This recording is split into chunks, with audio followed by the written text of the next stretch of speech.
السلام عليكم ورحمة الله تعالى وبركاته. وعشر كيني لحاد جرافيك ديسنكا يعني قواه عسير آدن عشر كينن إن شاء الله تعالى وحاو كسابسن يهي قابكا ويك سبيس لو سمستو ويك سبيس نوا كون horta wig space kan insha Allah inta aynan samayn wig space kan wixii aan u baahnay waad iska guri kartaa adiga oo dul leh right click odhanaya isla markaana close odhanaya kan right click close kan right click close isla markaana qaabka isaga guri doona oo waxa weeye ka dhigan doona wig space gebigiisuba banaan wig space kan waxyaabaha aad u baahan tahay ee ugu fiican kuwa aynu hadda ka dhilid garaynay bay ahaayeen marka insha Allah markaad rabto new workspace inaad samaysato waxaad tagi doontaa Windows isla markaana workspace ayaa tagi doontaa adigoo markaa ka dooran doona markay daaqadani ku soo baxdo ka dooran doona meesha ay ku qoran tahay new workspace markaad saa ugu dhufato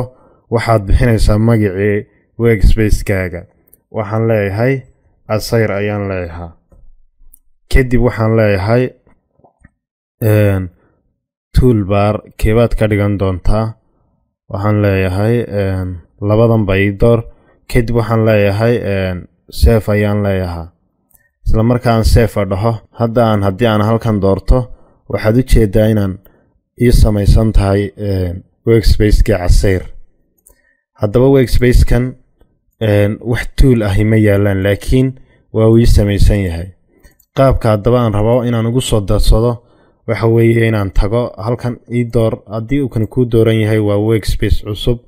haddii markaasi uu kan ku dooran yahayna waa workspace cusub haddaba waxaanu rabnaa inaynu ku soo darsano markaasi waxyaabihii aynu u baahnayn ee isticmaalaynay oo aynu nidhi tooliska markaynu halkan waxa weeye shaybiska iyo soo qaadano aynu kalarada kaga bedeli waxa weeye kalarkoodaynu bedeli hadbaynu ugu samayn waxyaabahaas oo dhan waxaan tegi doonaa markaa qaybta loo yaqaano Windows isla markaa waxaanu ka soo dooran doonaa waxyaabaha inuu baahanahay sida character-kii oo kale waxa weeye halkan soo galay markaa doorato waxaanu kala ku soo darsan doonaa layers-kii oo kale ama F7 baa taaban doontaa F7 haddaan taabtana waxa weeye waa ii soo bixi doona waa kan layers-kii oo kale iyaguna halkan bay noo soo galeen waxaan kala ku soo dari doonaa iyagana qaybta loo yaqaano properties-kii oo kale ayaan ku soo dari doonaa waxaan kala ku soo dari doonaa insha Allah waxyaabaha dhammaan baan u baahanahay ayaan ku soo dari doonaa haddii alla ka dhigo oo ay ka mid yihiin colors-kii oo kale waxaan kala ku soo dari doonaa insha Allah wax kasta aad u baahantahay bats-kii oo kale waad ku soo darsan kartaa haddii uu ku furmo saas oo kale u soo daragare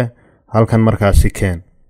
dadna qaybta ay ku soo gali doonaa insha Allah haddii aad ka saaraysana waxa weeye dacalka ayaa dhigi doontaa saasad subarbar dhigi doontaa haddii ay tools waxyaabahan aad soo dooranaysa ay halkan ku farabataan halkaasi ayaad liid kale ka samaysan haddii kalena liid kalaad baabiin oo sidan baad u soo raran sidan ayaad u soo raran insha Allah sidoo kale waad hor iyo daba marin kartaa inaad saas hor iyo daba mariso inaad sidaas hor iyo daba mariso oo sidaa tiraahdo layers-kan ugu soo horaysi qaabka ayaad u rarari kartaa soo hor iyo daba marin kartaa marka waxyaabaha aad u baahan tahay oo dhan insha Allah halkan ayaad kala soo bixi doontaa halkan oo kale haddaan hoos soconno wixii kale aynu u baahano halkaasi ayaynu ku noqon oo kala soo bixi doonaa insha Allah haddii la ka dhigo gradatigaas oo kale isagana waxa weeye halkan baad keeni layers-ku ha ka hooseeyaan baad leedahay layers-kii baa soo marna marka qaabka ayaa loo samaystaa new workspace haddii markaasi waxa weeye uu ka baxo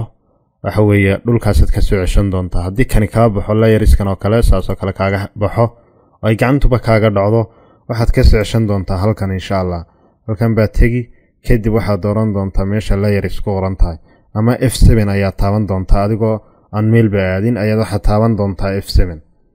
qaabkaasi ayaa wax new workspace loo samaystaa intaynu casharka xiga ku kulmi doono waxaan idinku salaamaynaa assalaamu calaykum waraxmatullaahi tacaala wabarakaatuh